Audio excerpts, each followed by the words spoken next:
What's up, everybody? Welcome to the Dose Media YouTube channel. How are we doing, Joey? Week 5. Week 5. Different stream time. Had to switch things around this week. Yep. So usually we're live at 10 o'clock Eastern, but today is Ben's birthday. Shout out to Ben. Turned 27. Let's get the claps in here. Clap. We don't have the sound effect for claps, but yeah, nonetheless, but nonetheless, Ben's birthday. So, we're going to have a good night tonight. So we decided to stream at 12. So I'm assuming a lot of people are going to watch this on replay. If you're watching this right now live, shout out to you for being here a little bit earlier than we normally go live. And if you're watching this on replay, make sure you subscribe to the channel. It helps us out a ton. We're trying to reach 500 subscribers. It's obviously free to subscribe, and we post videos every single week. So, like I said, if you're watching this on replay, which you probably are, subscribe to the channel. Yep, and anybody who is watching live, we take questions all throughout the chat. Don't hesitate to ask anything, whether it's DFS, redraft, whatever. We will answer any questions, Joey. But week 5 is the main subject here. And it's an interesting slate on DraftKings, a lot of low-totaled games, a lot of injuries, a lot of stuff, a lot of moving parts, to say the least here. So let's dive right into week 5, and we can start off at the quarterback position. Yo, what up, Mr. Torian? Yeah, we moved the stream today. It's my birthday, so we're going out celebrating this evening. We'll be back to regularly scheduled programming next week. This is just a one-time thing for sure. Every other Saturday stream will be at 10 o'clock Eastern. But this week, we're streaming early. Yep. So, quarterback, Joey. The big conversation this week, specifically for cash games, I think is Josh Allen versus Tom Brady. Mm-hmm. Admittedly, I've been a little bit busy this week. I didn't have a chance to check out your cash game video, which you can find on this YouTube channel. So I'm interested to hear your thoughts here, where you're leaning between this Allen and Tom Brady debate. Yeah, so obviously don't need to talk about how good Josh Allen is. They have a 30 implied team total as it stands right now. Highest on the slate, 29.75, actually 45.5 game total. And all of the touchdowns run through Josh Allen, right? Whether that be on the ground or through the air. 90% of the time, if the Bills are scoring, Josh Allen is involved. So he's obviously just going to project as the best quarterback play on the slate. But Tom Brady is $2,200 less than Josh Allen. They have a 28.25 implied team total. They have a 46.5 game total, which is higher than the Bucks. And I preferred Josh Allen earlier in the week, but I think right now I'm leaning towards Tom Brady in cash, just because the lineup that you could build with Tom Brady in terms of, floor / ceiling, I think is a little bit better than the Josh Allen lineup. So I think right now, if I had to choose, I lean Tom Brady in cash games. I agree. And I think that the value on the slate may not be as strong as we were hoping. So with the pay up options, Brady is such a strong play this week that he does make sense in cash builds. My lean is also Allen, and I want to find a way up to him. whether that be paying down lower than Tyler Higbee in cash, which we'll get to when we talk tight end. But yeah, I mean, I think both of these are really good plays. My lean right now is Josh Allen, but mine is Tom Brady. You said, yeah, also, and I think I could be swayed to be Tom Brady. I wouldn't be shocked to end up on Brady by tomorrow morning because, like you said, the plays that he lets you fit in are just so good. This spot is so good. We saw how much they passed last week with everybody back. Evans, Godwin, Julio, all here in this game. It's tough. But, so while we're just specifically talking about cash, do you think that you play Brady and Fournette together? Because Fournette's going to be one of the chalkiest and most played running backs in cash and tournaments this week. Yeah, I mean, I personally want it, especially since it looks like Chris Godwin is going to be a little chalky at the wide receiver position. So I think if you're running the Tom Brady lineup, you're probably just stacking him with Chris Godwin. And there is a ton of value at the running back position to where you can get off Fournette. Sean Philly, that's Philly, my boy. Shout out Philly.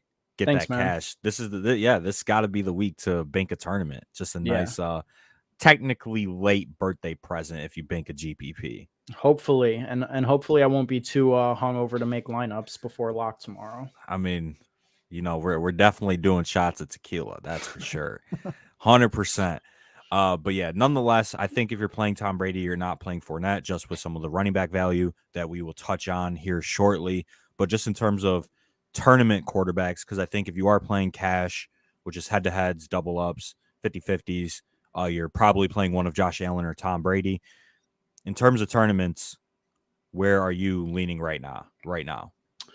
See those two names right below Josh Allen right there on the screen? We got the two guys that I'm going to be playing a ton in tournaments in Jalen Hurts and Kyler Murray.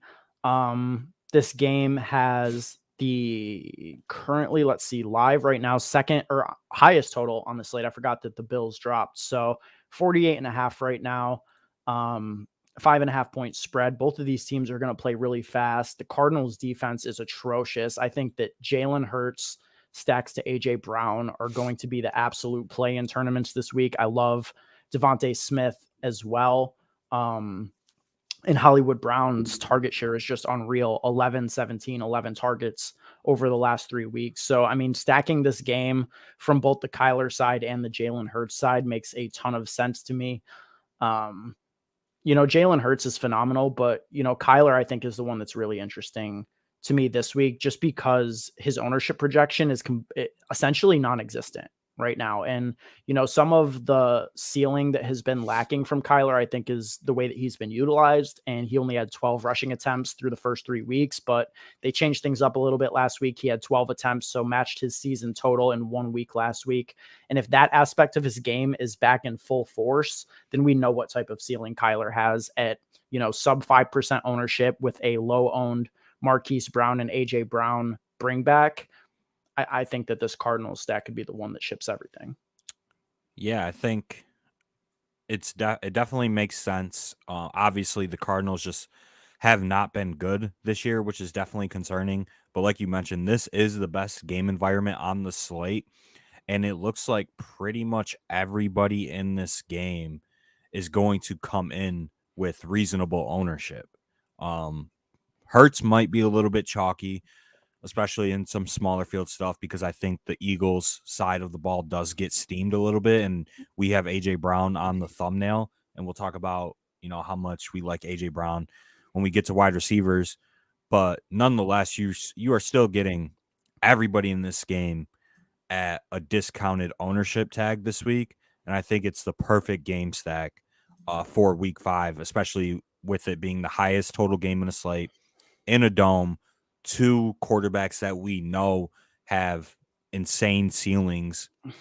And if this game goes nuclear, you're going to need this game in tournament. So I think I'm pretty comfortable in saying if you're not game stacking this game this week, I think you're probably playing tournaments wrong.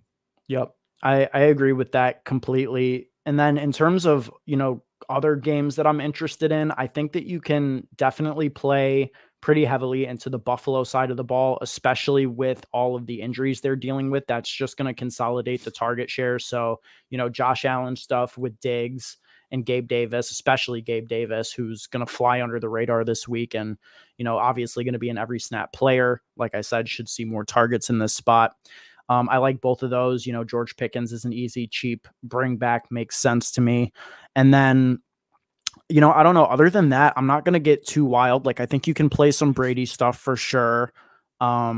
But yeah, there's just a lot of teams that I'm not interested in playing. I think I'm going to keep my, stacks relatively consolidated and then get exposure to the other games via one-offs or, 2-play correlation stuff like, I don't know, Terry and Derrick Henry and Patriots RB and maybe Amon-Ra if he comes back, stuff like that. But mostly going to keep my games consolidated to the Philly-Arizona game, the Bills game, the Bucks, and maybe a little bit of Chargers, Browns sprinkled in.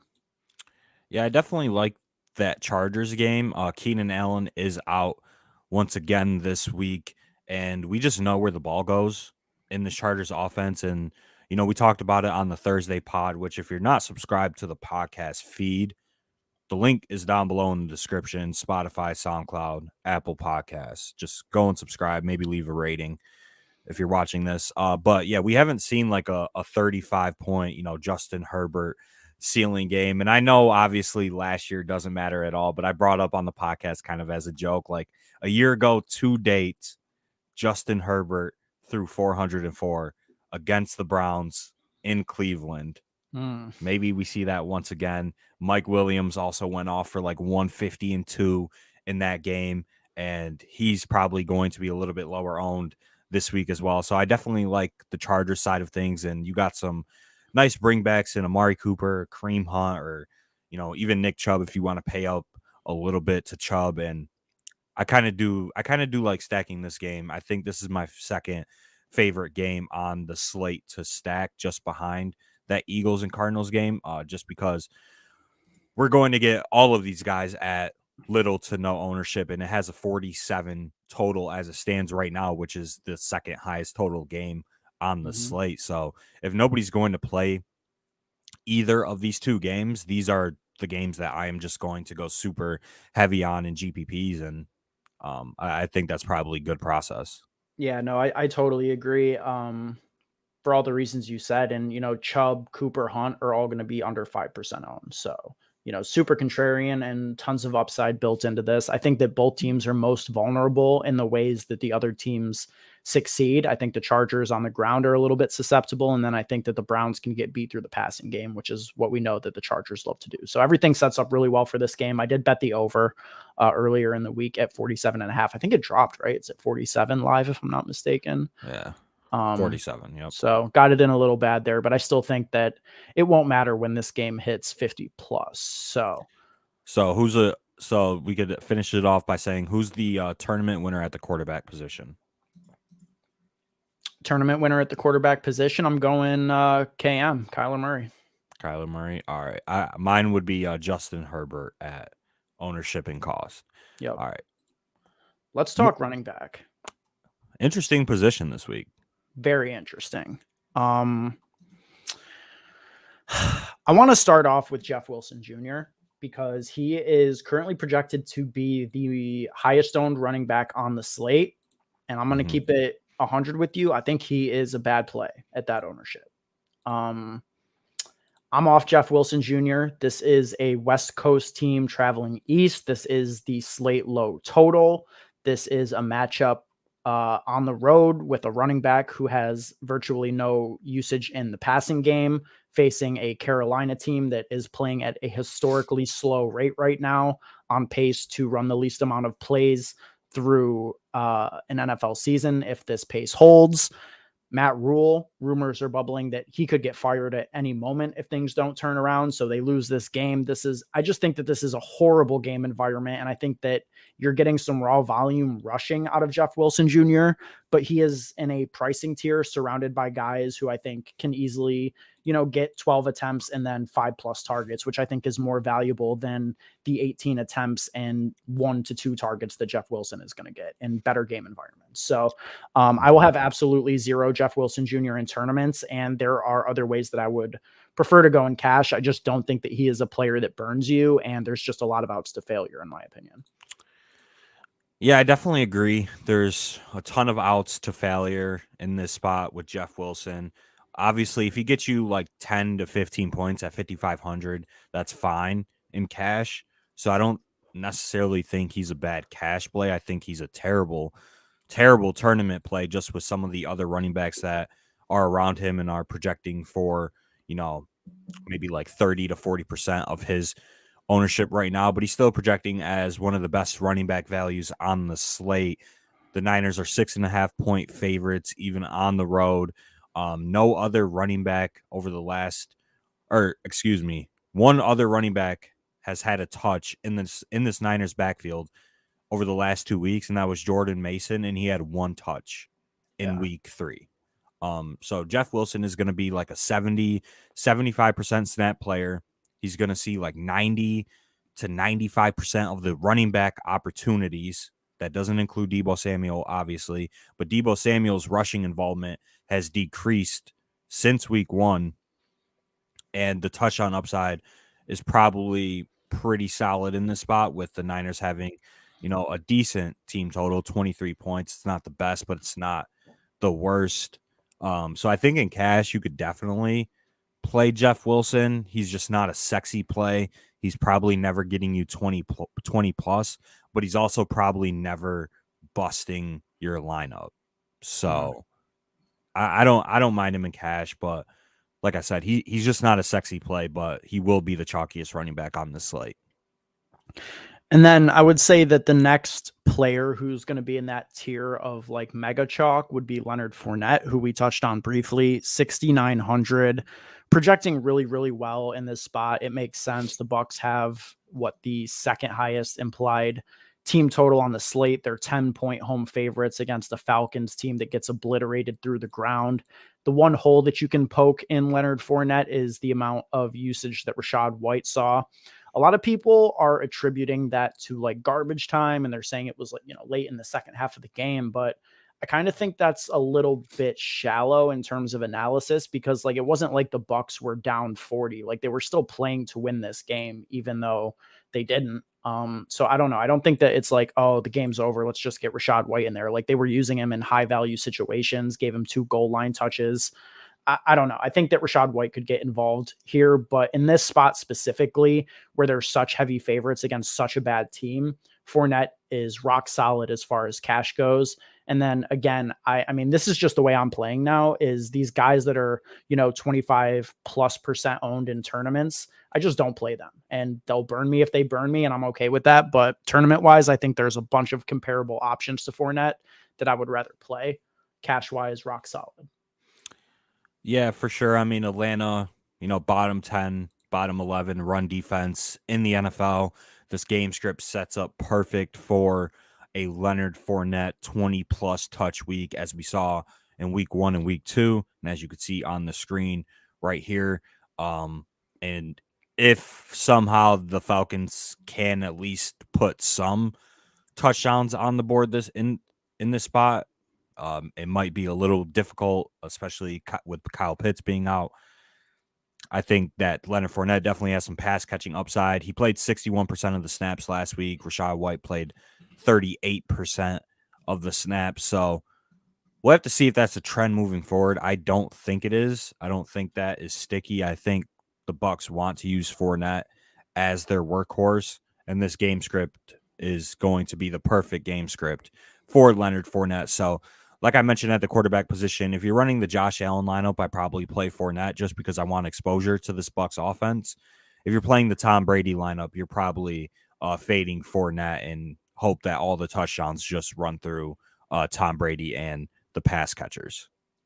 Yeah. And just like thinking about that in real time, doesn't it seem like you would want to do the opposite and get exposure to Fournette and bank more on all the touchdowns running through Josh Allen, because that's more likely? I don't know. Process wise, that seems a little bit better.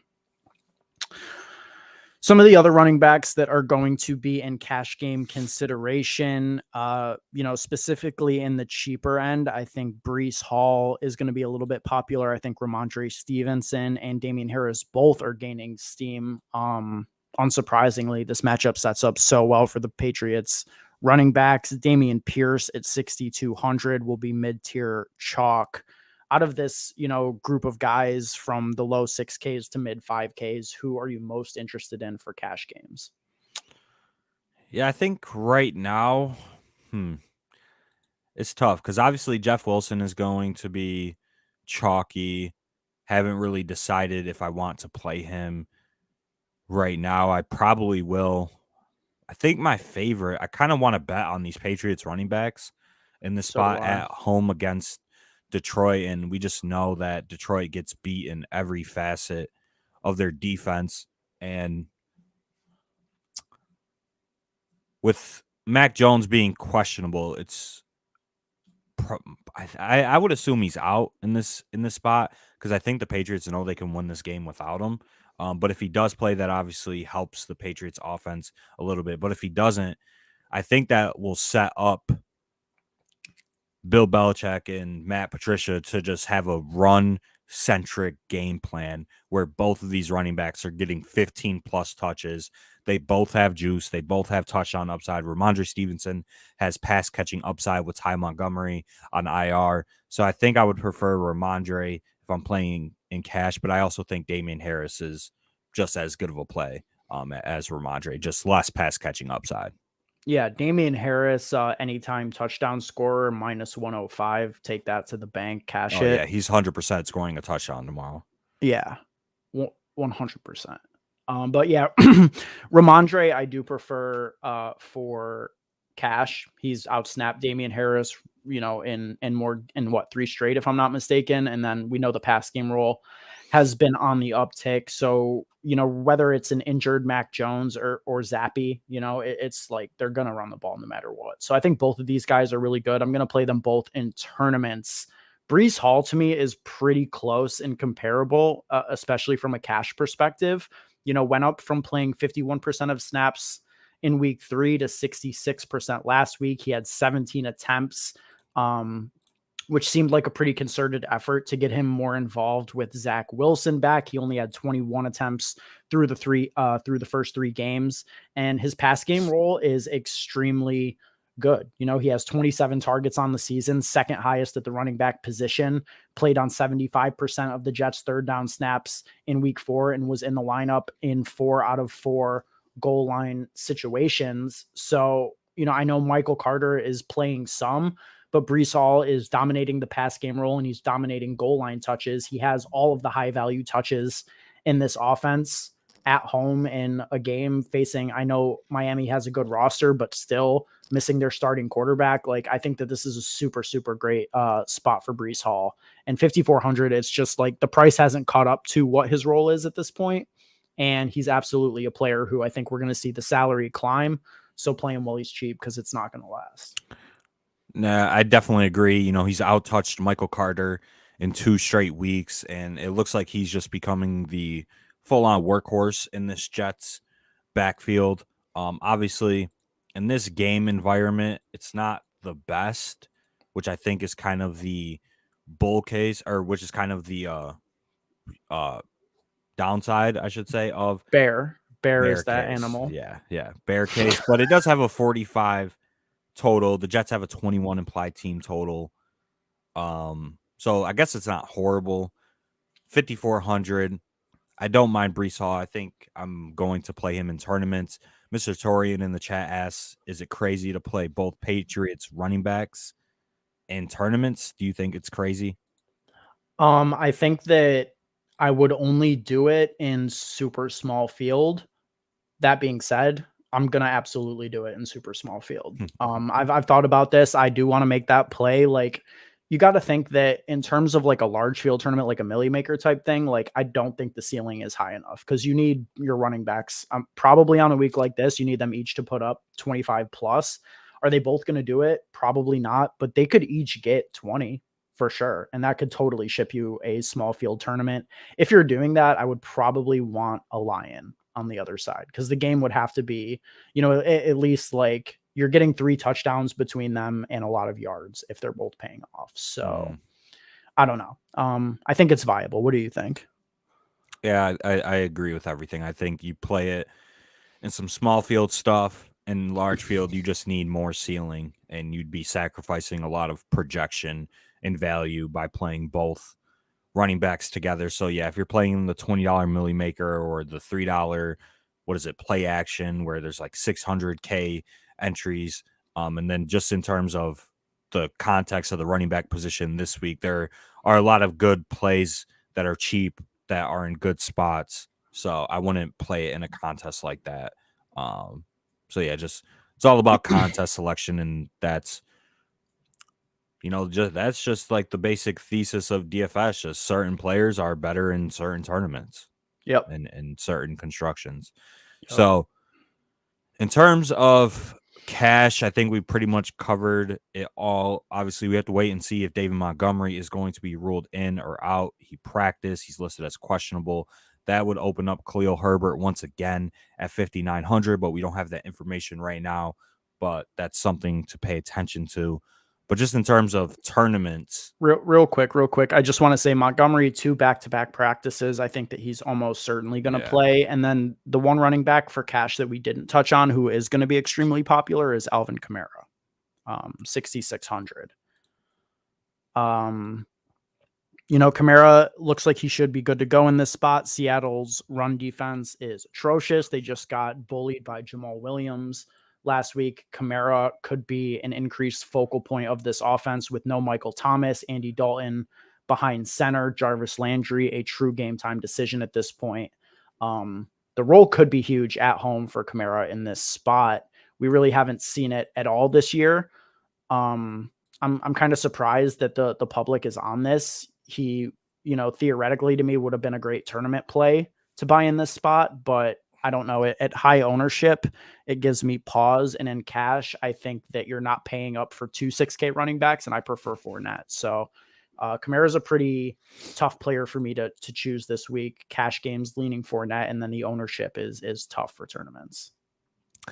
Yeah, I think he's a good play for sure. The Saints have a 25.25 implied team total at home against one of the worst defenses in the league. Seattle has given up 154 yards per game to opposing rushers. So it's a very, very good spot.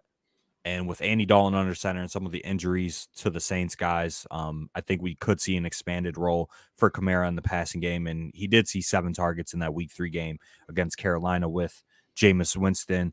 But maybe Andy Dalton checks it down even a little bit more than Jameis Winston. So I think this is a very good spot for Kamara. Just in terms of the cash game build, I think he's the odd man out, though. Just because, like you said, Fournette, $300 more. He's projecting better. The field will just play Fournette over Kamara, and then there's a ton of running back value. So I don't think you're getting there in cash, but at 20% in tournaments, it's not a great play either. So I'm not too sure what to do with Alvin Kamara this week. I might play him some, or I might just full fade and hope that, the Saints offense busts, which is probably unlikely. Yeah, I mean, I don't know. He'll be less owned than Olave, so it's like semi-leverage, but he's so chalky in his own right, it's hard to get there. And then, Lockett's going to be super chalky as well. So I don't know. It's a hard game to get on. I kind of just want to be off this game and think that, everybody's too all over Seattle because they played the Lions last week and went nuclear, but everybody goes nuclear against the Lions. Speaking of the Lions, DeAndre Swift is out. Jamal Williams was stone chalk last week, 6,500. Looks like he's going to be a lot less owned in this spot.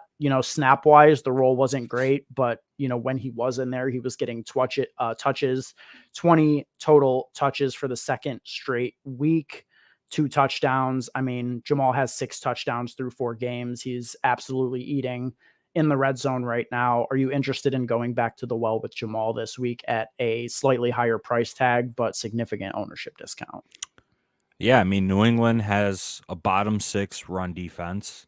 Jamal Williams' snap share isn't great, as we've talked about over the last few weeks without DeAndre Swift, but his touch share is incredible. His red zone role is incredible.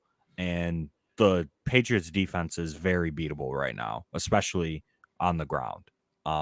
So I think this is a spot where they probably lean on Jamal Williams, and I think people will feel like it's chasing points after the last few weeks, but he's a great play once again, even at 6,500. And he's just going to come in a little bit lower owned because Kamara is going to soak up the ownership, Fournette in that range, and all of the cheap running backs. So I think Jamal Williams and correlating that with a Patriots running back, I think that does work this week. Yeah. So, yeah, I love Jamal in tournaments, to be honest. Yep. He's a great play. Who are some of the other running backs you want to play in tournaments? Yeah, I mean, it seems like all of these guys are going to have ownership. That's the crazy part. James Robinson, I think, is a good play, especially if we project the Jags to be up. I think that he will become a game script dependent running back, but other than him breaking off long touchdown runs, he hasn't been efficient at all. And obviously he scored 3 touchdowns last week. They get down. That's what I'm saying. He's a game script dependent running back, but this game script could work out in his favor at home against Houston. The Jags have a 25.25 implied team total, one of the highest on the slate. So I definitely don't mind James Robinson this week.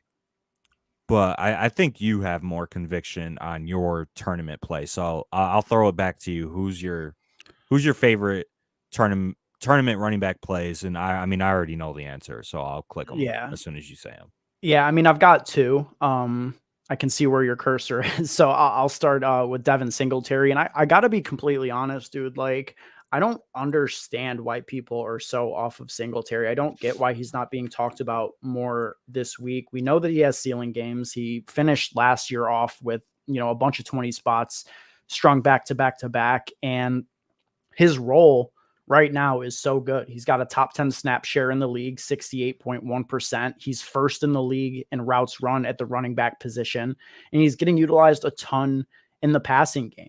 5th in targets, 4th in receptions, and 2nd in receiving yards. I already referenced a little bit with Josh Allen, but they're going to be without Crowder, without Knox, without Kumaro. Khalil Shakir is going to be out there. They're going to have Morris in there at tight end. Like, Josh Allen is going to lean on the guys that he trusts, which at this point is going to be Diggs, Gabe, and Singletary. They're 14-point home favorites against the beatable Pittsburgh defense.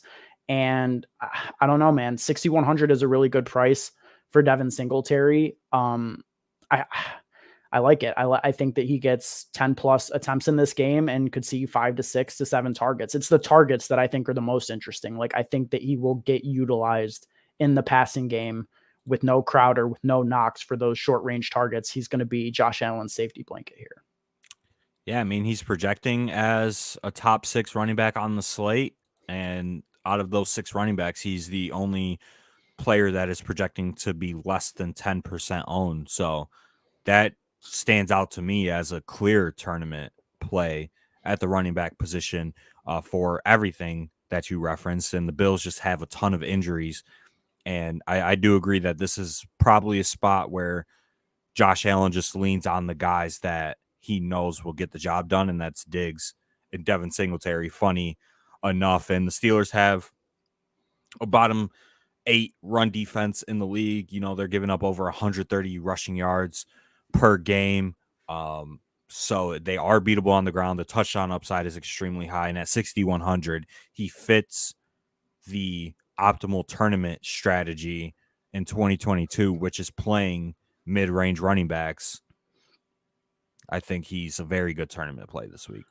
Yeah, and Josh Allen's going to be the chalkiest quarterback on the slate, so he's good leverage there. I think that if you're not playing a Josh Allen stack, you can get your Buffalo exposure through Singletary and Gabe Davis one-offs. So all over that. And then the other running back that I want to shout out here that I mean, dude, I've bet him on Prize Picks. I bet his prop on DraftKings. I have him in a drafters pick 'em right now. Like I have bet all of Dalvin Cook's overs this week. I think he's a great play. I mean, he's just in the nut spot at home in a 1 p.m. game for Minnesota. That is when this team flourishes. Chicago has the stone cold worst rush defense in the league right now, averaging 183 yards per game on the ground to opposing running backs. Dalvin Cook, in years past is a guy that we're paying $8K plus for. We're getting the discounted price tag because he hasn't done much to start the season. But I think that this is the week where we see 25 plus out of Dalvin Cook. Vikings are going to get right as home favorites by over a touchdown. Just such a good spot for him. Yeah, I definitely agree. I think this is a Dalvin Cook eruption game for sure. 7,300 isn't bad at all.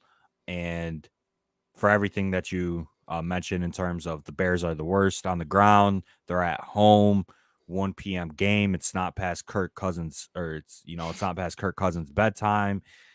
So this Vikings team should be able to move the ball and score on this weak Chicago Bears defense. And he gets you off of Leonard Fournette chalk. He gets you off of Kamara chalk, for only 400 and 700 more. So I love Dalvin Cook this week. And honestly, I'm comfortable just having Dalvin Cook as as the player where I cut it off in terms of the running back position, in terms of salary. Like I really have no interest in CMC or Henry this week. Chubb, maybe. Eckler, maybe. I just think the running backs are just so good, 7,300 and under. There's really no reason to go higher this week, but that means they're going to be low owned. And he said, as a Vikings fan, I could tell you right now, Cook is either getting 10 or 30. Yeah. Agree. And it's going to be 30. Hopefully it's a 30 ball. Hopefully it's a 30 ball. Hopefully. I mean, we've got enough 10s this year for him. I guess the last player that I really want to shout out is Derrick Henry at 8,200. I know that you said you're not about that life, but I mean, Derrick Henry hasn't really produced that monster game yet. Only 100-yard rushing game, but it came last week. And 50 ball. Yeah, I'm looking for my 50 ball. I mean, not to say that he hasn't been doing good, because 25 plus in 2 straight. And I think a huge part of that is the targets. I mean, this dude has 11 targets over the past 2 weeks. If you're telling me we got Derrick Henry, who's a fucking 70-yard touchdown waiting to happen every time he touches the field, and he has a pass game role now, like even better than it was last year, like, bro, it's going to happen. And my favorite wide receiver play for tournaments is in this game as well, believe it or not, which we'll get to shortly here. So, I mean, I think Derrick Henry, Terry McLaurin, 2-offs is the fucking nuts this week, and nobody's going to play it. So that's just like a long shot, large field thing that I want to get in on. But yeah, I mean, come on, dude, the big dog's getting targets. We've been waiting for this for fucking years, and now nobody's going to play it. Crazy. Yeah. The running back position this week is just way too strong, in my opinion, to pay up to Henry and CMC. If you get 20 out of Singletary at 61 and 28 out of Derrick Henry at 82, you're taking the Singletary game 10 out of 10 times. And, you got Singletary, Damian Harris, Ramondre, Jeff Wilson, Breece Hall, Kamara, Leonard Fournette.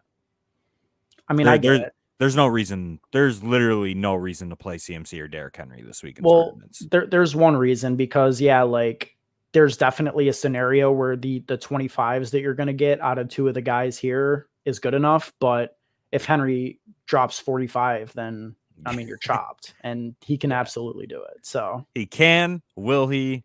Probably not. Probably not. So, we'll bet against that there. Wide receiver. Where do you want to start here, man? Wide receiver is interesting this week. This is a good slate. At every position, I think.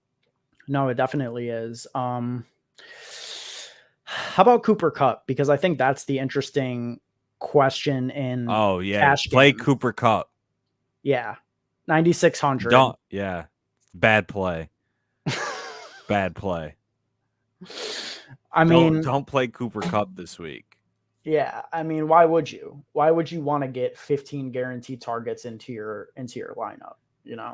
Are you going to pay up for him? Because there are such solid receivers this week in the mid range, and then even the higher end guys, like you can get Steph Diggs for a $1,200 discount off of Cooper Kupp. Like that sounds really good. Mike Evans is only $6,900. Like you're getting really significant discounts off of Kupp to go to other true alphas, which makes it tough. But Cooper Kupp is just frankly a different breed, and I mean. I really want to find a way up to him at this point. I mean, hasn't scored a touchdown since week 2, as we could see on the screen.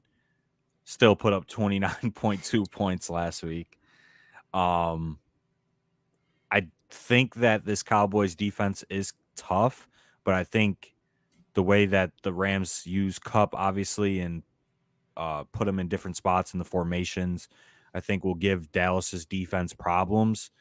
I think that Kupp at 9,600, you can make the case that they priced him out, and there's a ton of good plays that are way cheaper than him. Deebo Samuel is, like $2,000 cheaper than Kupp, and he's projecting just as good, even though Kupp is projecting as the best value right now, even at 9,600 out of any wide receiver.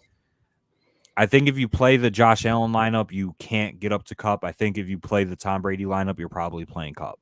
That's where I stand right now. Right. And that to me is the thing that is like giving me the biggest pause, because I like Allen, like I've talked about a couple times, but Coop might be a priority this week. So I don't know. Could be like willing to sacrifice for Brady in that spot. Yeah, like in terms of the other high price guys, Diggs will be popular this week. I think he's a phenomenal play. Already talked about how with all the injuries, the Bills will lock into the guys that they trust. We saw in week 2 when Gabe Davis was out, it wasn't the stand-in guys like Kumaro getting a couple of targets there. He absolutely locked onto Diggs, even in a blowout game where they won against Tennessee 41-7. Diggs still got 15 targets, almost 150 yards, 3 touchdowns, put up 48 points on DraftKings. Clearly don't have to worry about game script here with Diggs. And just with all the injuries, the targets are going to go straight to him. So I don't know, man. Diggs is like just as good of a play, maybe slightly less of a good play than Cooper Kupp, but he's really comparable to me. And I don't know, it's kind of hard to justify getting up to Kupp with Diggs sitting right there. Yeah, I agree. I think if you're not playing Kupp in cash, you're not playing Diggs. I think you're just going to the mid-range, which is going to have all of the chalk this week. And some players that stand out to me for cash specifically is Chris Godwin. And then we have Chris Olave. I know we have a question in the chat about Olave's DK ownership. And Tyler Lockett. I think that those 3 guys are probably going to be some of the highest owned players on the slate. I talked about it in my cash game video. Their target shares are just so good in this range. It's tough. It's tough. I think that I don't know. How would you rank it? Godwin, Olave, Lockett. I would rank it just like that. Godwin, Olave, Lockett. So just in terms of price. Yeah, essentially. And I mean, price included, points per dollar. That's how I would rank it too. Olave's ownership, I say you're probably going to get it 20 to 25% on DraftKings, somewhere in that range. And then, yeah, I mean, Godwin to me is just the one because of the game environment and the pass rate that stands out the most to me. I think there's, there's a far greater, there's a much less chance, right, that Chris Godwin and the Bucs offense, I think, busts than, Chris Olave, rookie, catching balls from Andy Dalton, or Tyler Lockett. That could easily go to DK Metcalf in this game. I don't know. I just think that there's fewer paths to failure for Godwin. So for cash, he's my favorite. And then, yeah, Chris Olave. I don't know why I like him more than Lockett. I guess there's no real reason. Just that no Mike Thomas. Jarvis Landry could be out in this game. Olave has been absolutely balling. Dude's on top of the league in air yards right now. Like, he's just a baller. He's balling early in his career, and he's going to keep balling against this terrible Seattle defense. So I like him. And yeah, Lockett is just a guy I don't want to play. I don't know why. Yeah. I mean, am I just overlooking Lockett? Is it bias? Tell me. I don't know. It's I mean, probably biased for sure. I mean, Lockett has a very good role right now. Geno Smith is playing incredible. Obviously, the Saints defense can be tough for sure, but Lockett, 26.5% target share, 34 targets on the year, just top like 15, top 20 in the league. So his role is pretty good. He's projecting as one of the best values on the slate. Yeah, I think you are kind of just biased against Lockett. Chris Godwin, I probably would agree that he is the best play out of the three. And in games where Chris Godwin has 7 or more targets against the Falcons, let me read you this. He's gone 6 for 56 and 1, 6 for 114 and 2, 7 for 184 and 2, 5 for 133 and 2, and 15 for 143. Yeah, he's going in the cash lineup. He's going in right now. And then you have some games where he only had 5 targets. He went 4 for 62 and 1, 4 for 36 and 1. He has 2, 4, 6, 7, 8. He has 9 career touchdowns against the Falcons since 2018.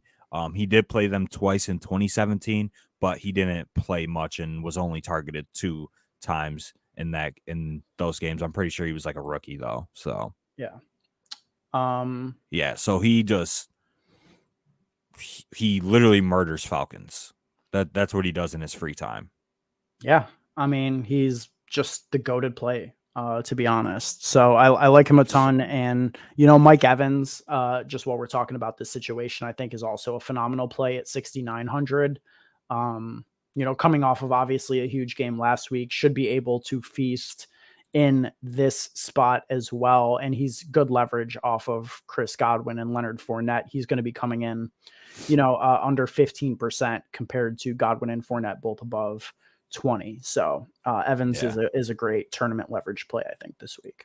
Yeah, Evans is the pivot there. He says, what are the best wide receiver plays under 7K in tournaments?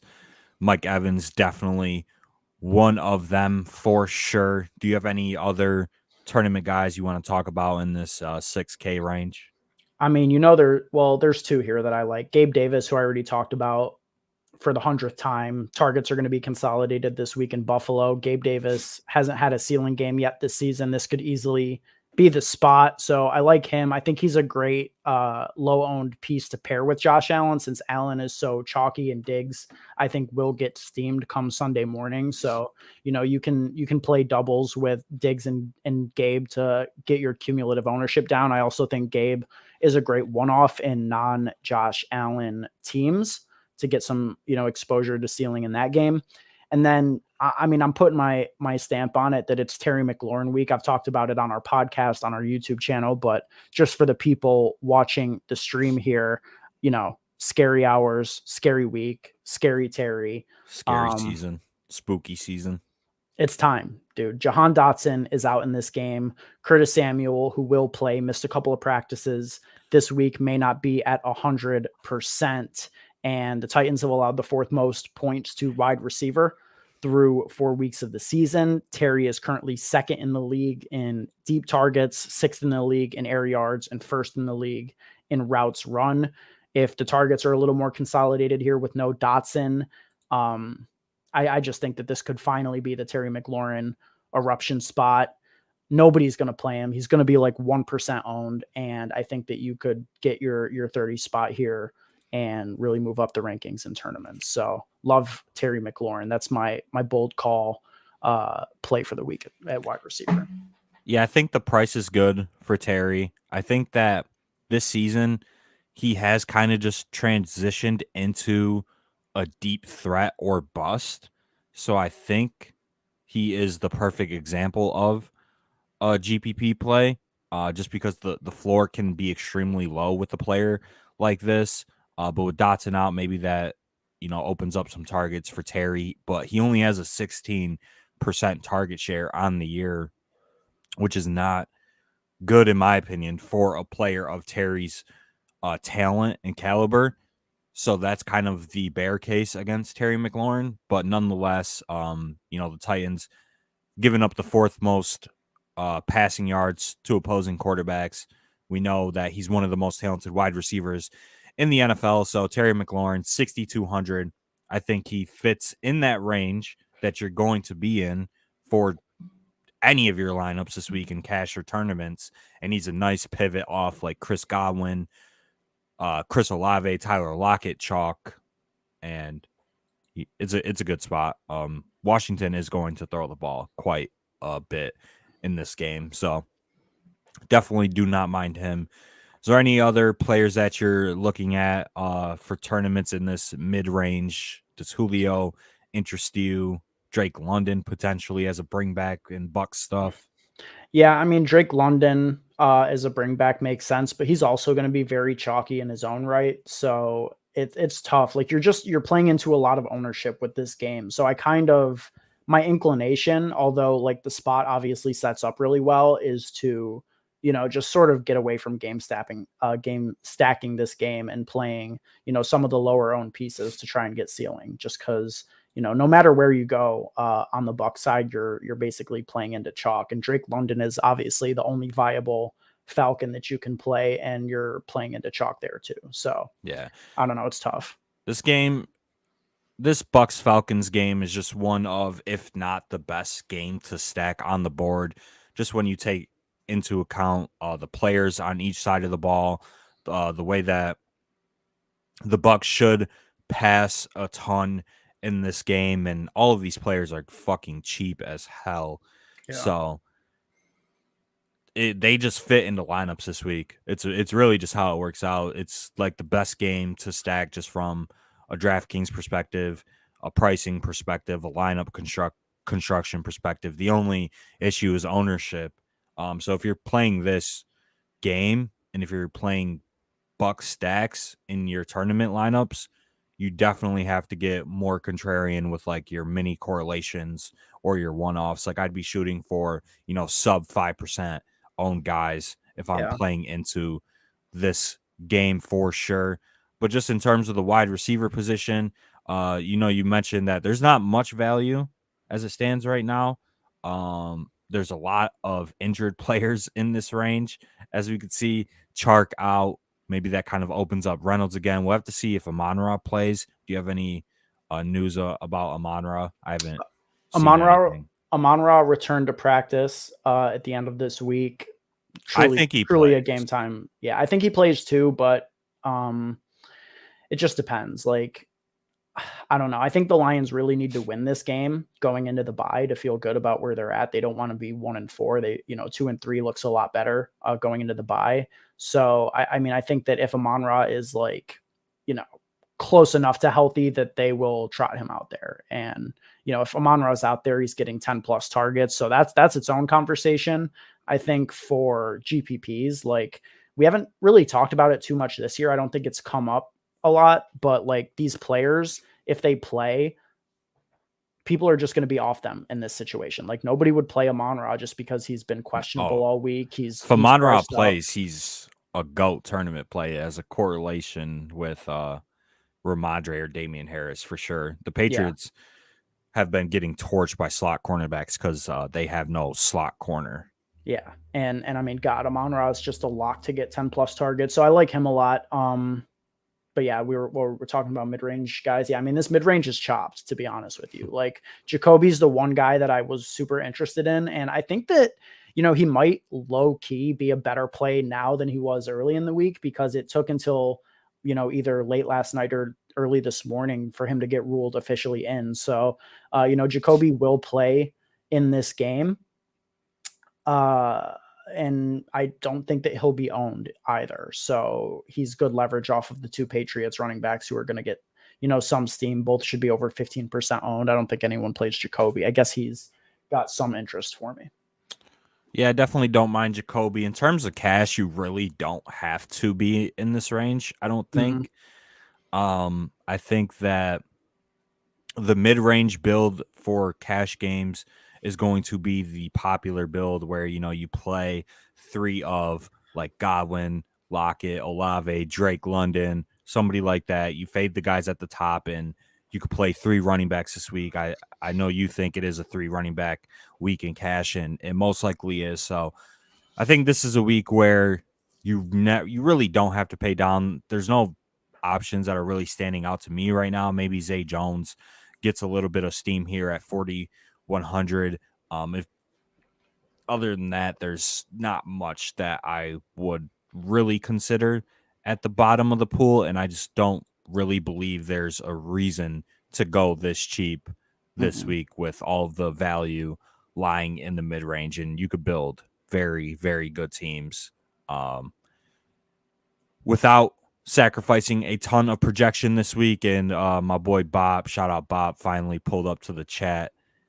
Already touting Darnell Mooney at 5K. Are you in on the Darnell Mooney week 5? I mean, Bop and Darnell Mooney are an iconic duo, but the thing with Darnell Mooney, man, I'm hurt right now, and hurt people. I don't want to say anything crazy about Darnell Mooney. He's disappointing me so fucking hard to start the year, but maybe this is the week. And I know that the Vikings cornerbacks are not good. Darnell Mooney could smash this week. Bop is saying it's going to happen. Yeah, manifest some Darnell Mooney. All right, man. You know what? I'm going to forgive Darnell Mooney. His last game against the Vikings, he did put up 12 for 126 against them in January of this year, if that means anything. Okay. Which it doesn't. Because the Bears aren't throwing the ball 16 times anymore. Okay. Well, we like that. He had 16 targets. Yeah.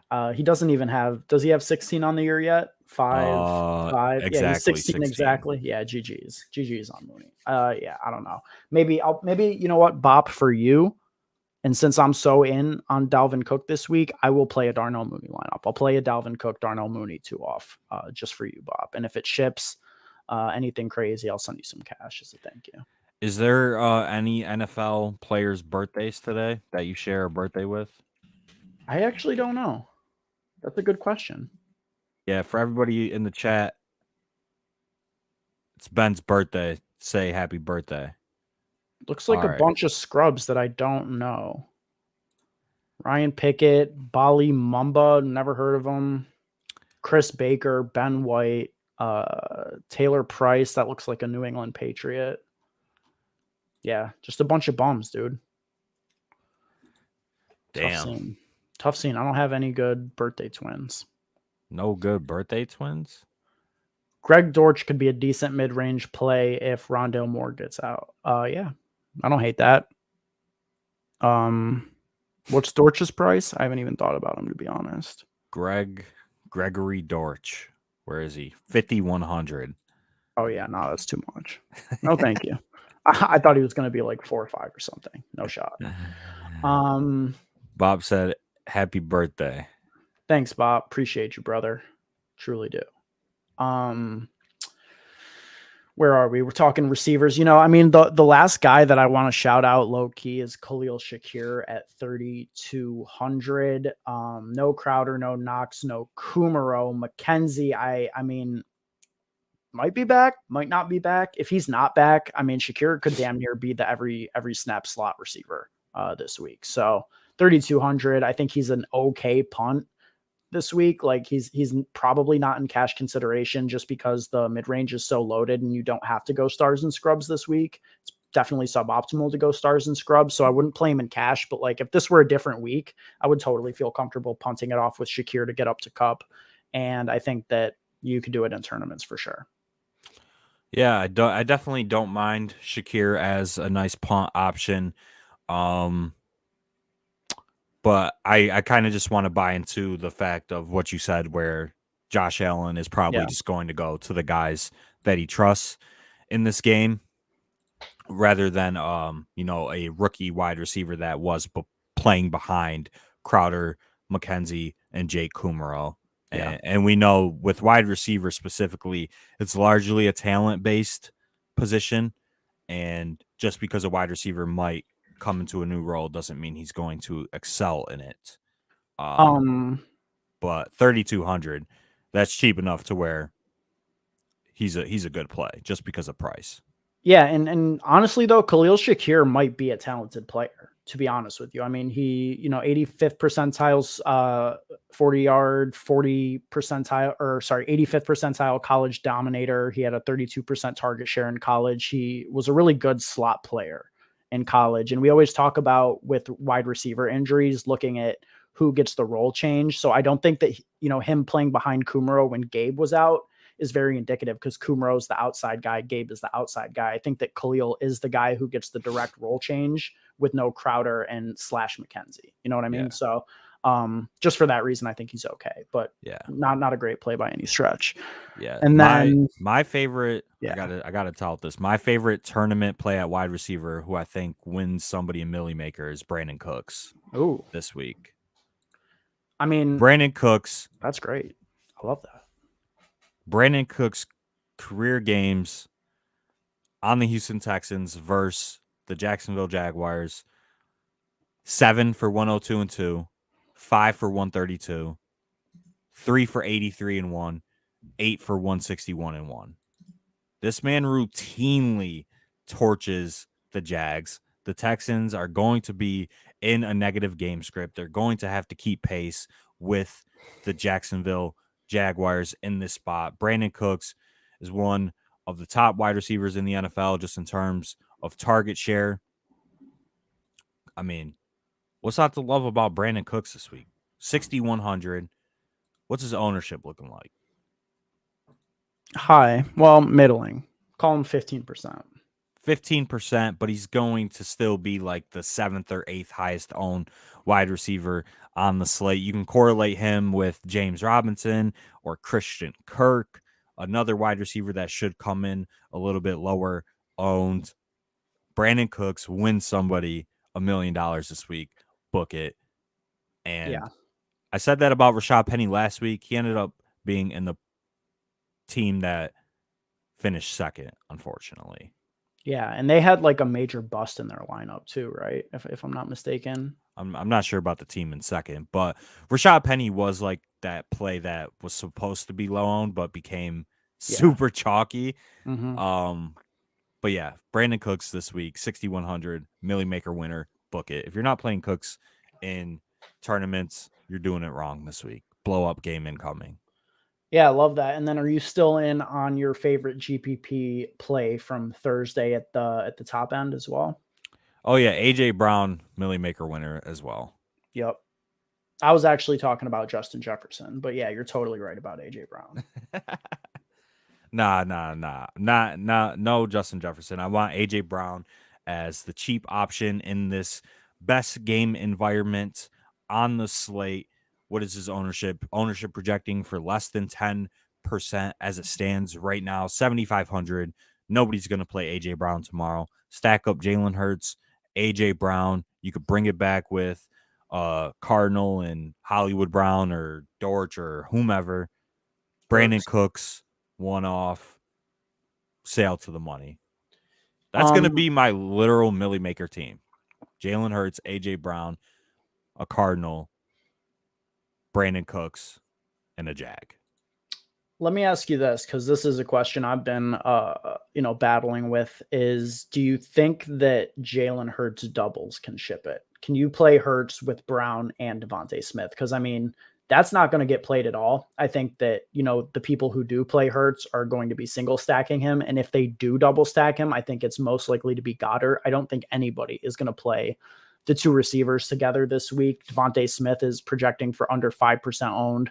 This matchup is so good for both receivers. Like I love Brown. Obviously, I also like Devontae Smith. And it's just a question of, does Jalen Hurts have a ceiling game in his range that goes predominantly through passing? Because a lot of the times his ceiling is coming from rushing. So that's why we single stack him.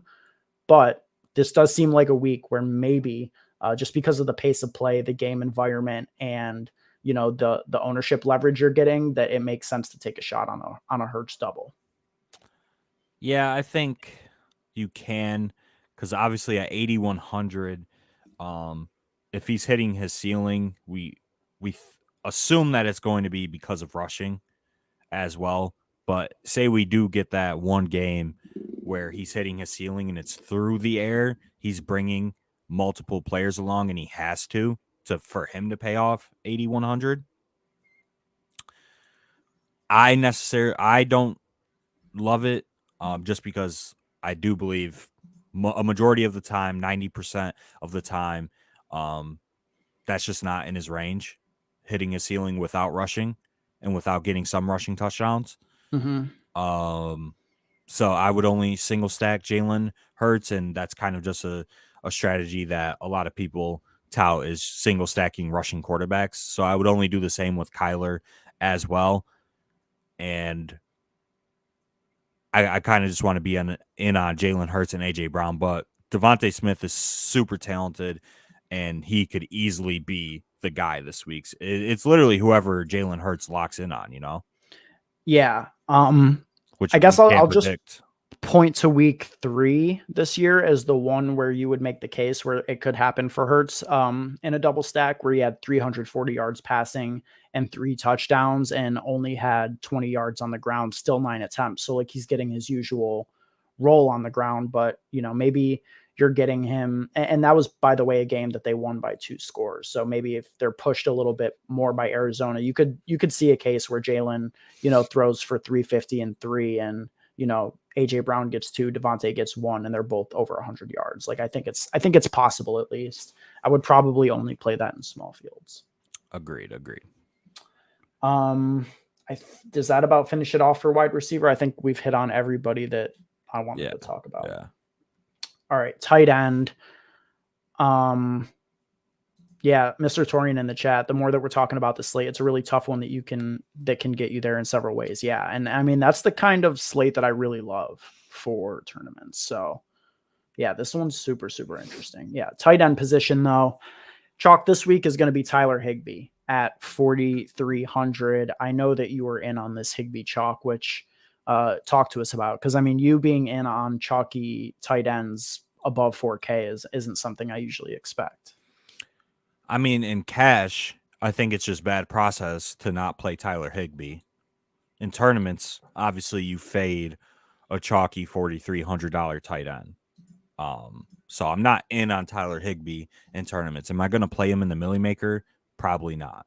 But in cash, if you're not showing up to your double ups, your head to heads, your 50-50s without Tyler Higbee in your lineup, it's just bad process, plain and simple. This dude is number 1 in the NFL out of every single tight end in target share this year. Yeah. 4,300. Don't care about the matchup. He's Stafford's second option in the passing game. I think he's a similar play to TJ Hawkinson last week, with less upside. Yeah. I mean, it's honestly that simple. If you are not playing Tyler Higbee in cash, I totally disagree with that. I mean, I think you're just wrong. Personally, if you're not, in my opinion, if you're not playing Tyler Higbee in cash, you're making a mistake. But why is this different than any other week, especially contextually on the slate? Like most weeks, right, where we have the amount of cheap tight ends that we have that are like quality, I feel like we're just punting it off and we're not thinking twice. Like Irv Smith at 3,200 is fine. Hunter Henry 2,900 with no Jonnu Smith against the Lions, that's fine. Juwan Johnson, 3K against Seattle. After just getting obliterated by TJ Hawkinson, targets are going to be consolidated. No Michael Thomas, maybe no Jarvis Landry. That's fine. Morris for the Bills with no Dawson Knox. Cade Otton, Min Price with no Cameron Brate. Like these are plays that we make in cash, every single week, 10 times a year, and we feel fine about it. I don't know why it's any different here. When we know that tight ends like that are projecting similar to Higbee, we know that like even any tight end in this range that's projecting that way, especially in a low totaled game, could finish with 5 points just as easily as 15. So I don't think that he's as rock solid as you're making him out to be. I mean, like I said, he has a 25% target share on the year, which is first out of every single tight end in the league. So if that stays sticky, which I think it is up until this point because Allen Robinson just hasn't been a factor. He's a clear-cut better play than those cheap guys. In terms of the context of the slate, which I think you're not taking into account, there's a ton of mid-range that will allow you to get – there's a ton of mid-range value that will allow you to play Tyler Higbee. The reason why we consistently pay down is because usually there is not this much value in the mid-range. So we have to punt to tight end to those cheap guys.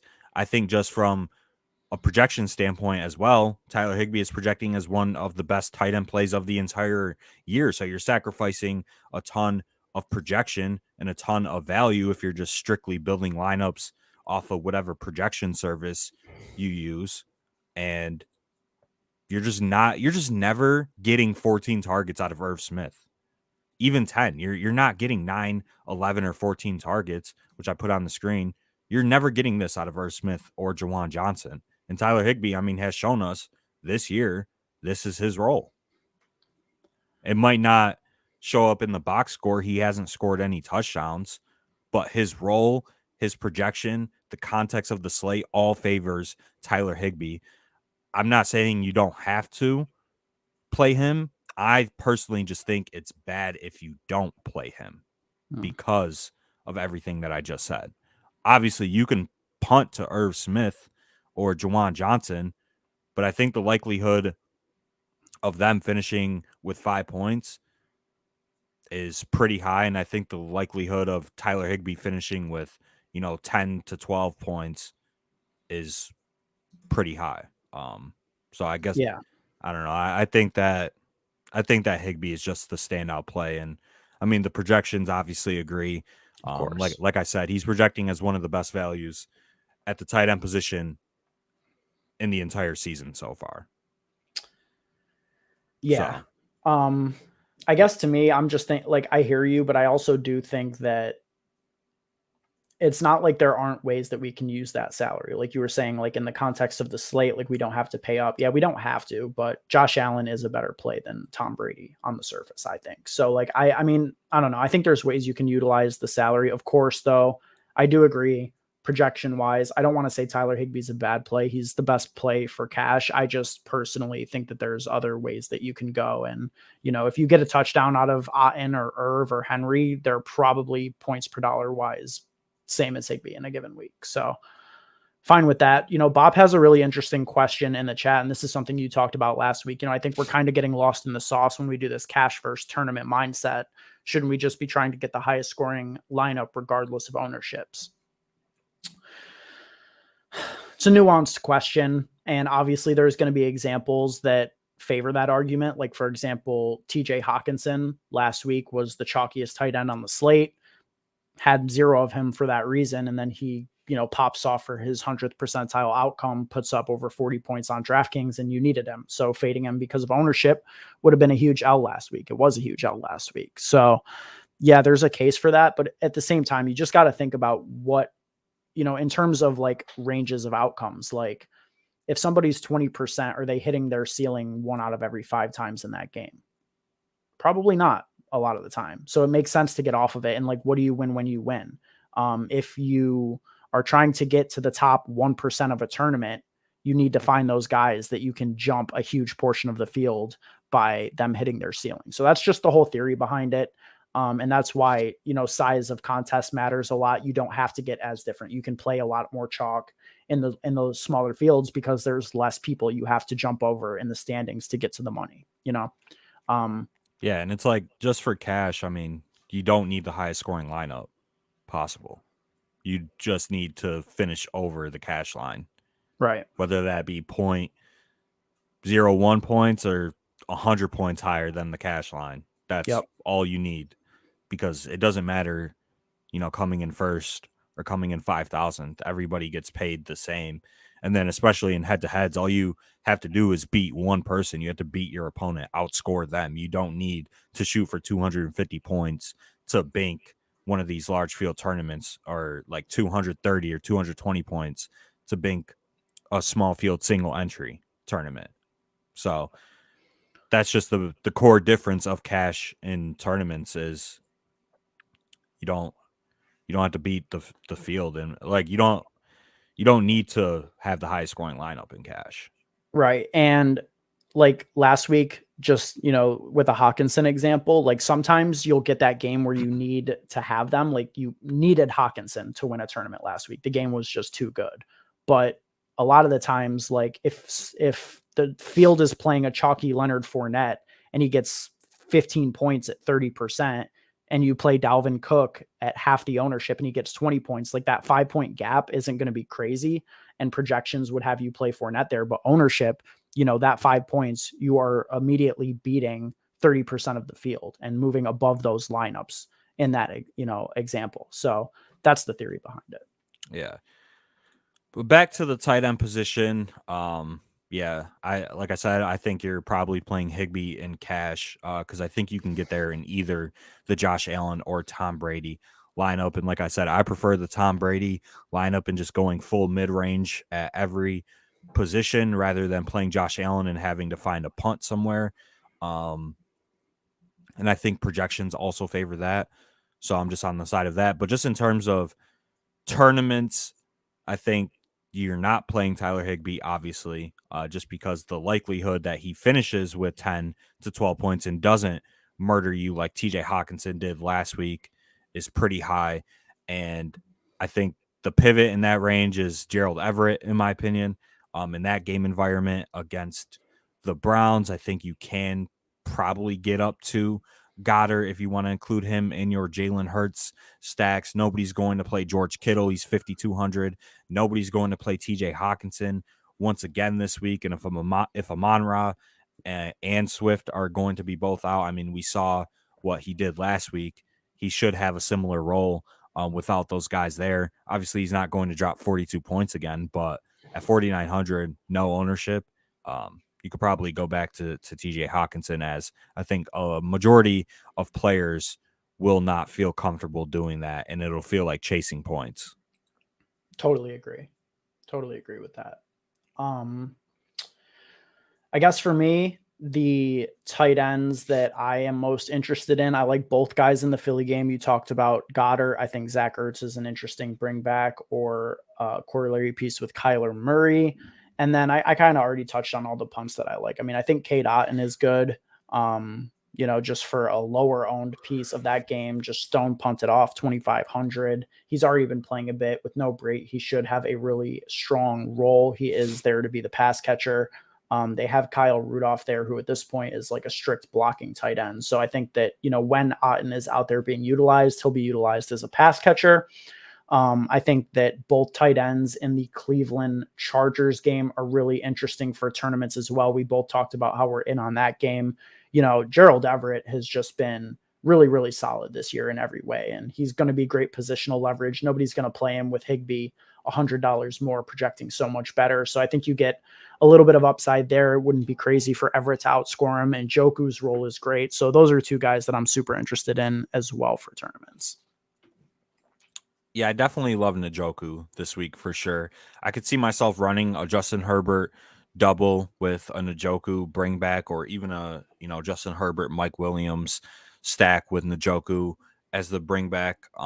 Just because there are a lot of good plays in that mid range. I probably don't want to waste the roster spot on Josh Palmer, in my opinion. So. Yep.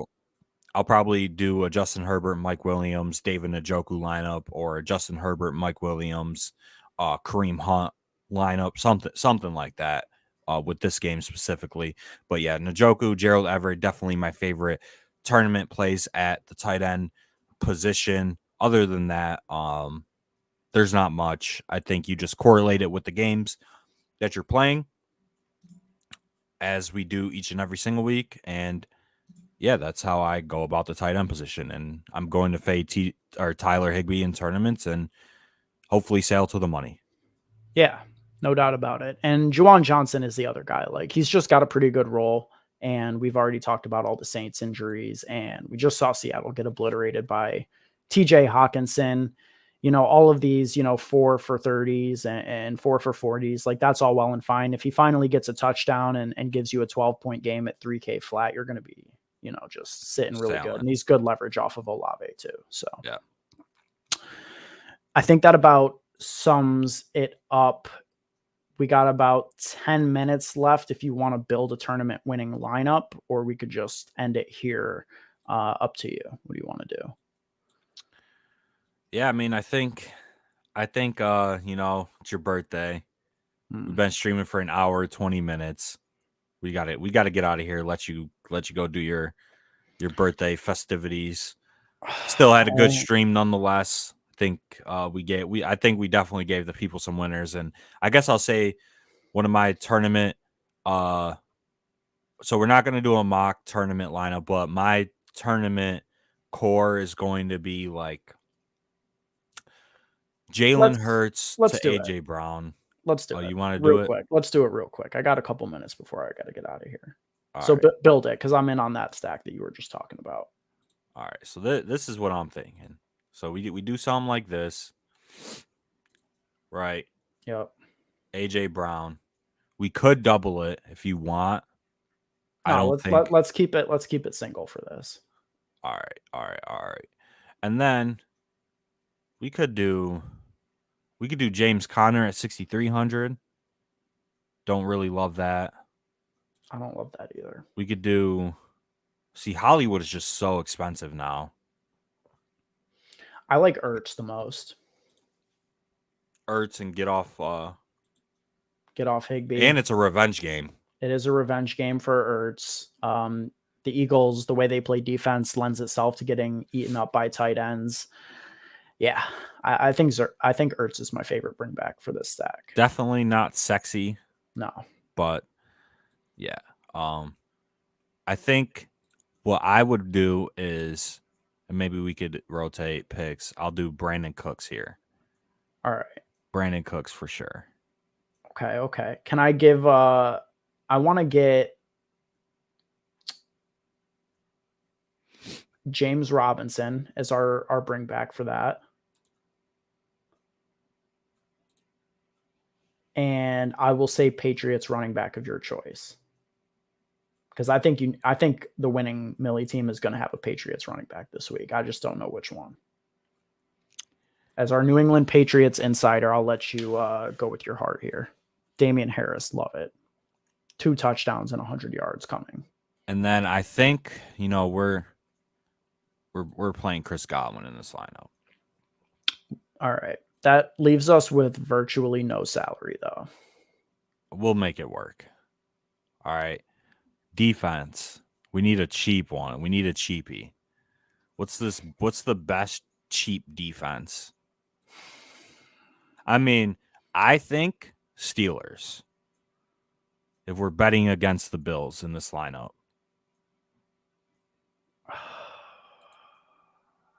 That's so ugly. It's so ugly. Yeah, all right. We could play Steelers. I like Seattle a little bit more, I think, for 100 more, but we do need the salary in this lineup. What does Steelers leave us with? 3,300. That's fucking horrible. I mean, we could play like Khalil Shakir and then $2,500 defense. Well, I just think that we get off James Robinson. Okay. And we could go a little bit cheaper at running back. Maybe we could go Singletary in this lineup. Yep. As a one-off, maybe get rid of Steelers D.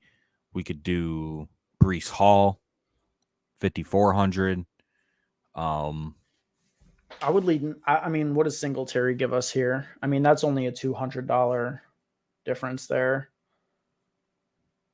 I think that lineup kind of does look better with Singletary in there, though. Yeah. No, I mean, I kind of like this, but it's just that we need to get up at this flex spot. Let's see. I mean, I think the answer in this lineup would be Devontae Smith over Brown, low key.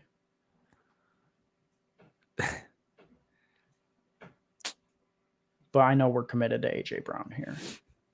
Yeah. I guess it'd be Singletary and Shakir and pay up a little at D. Mm-hmm. We could get up at D, get off the Steelers. Commanders, Jets against Teddy.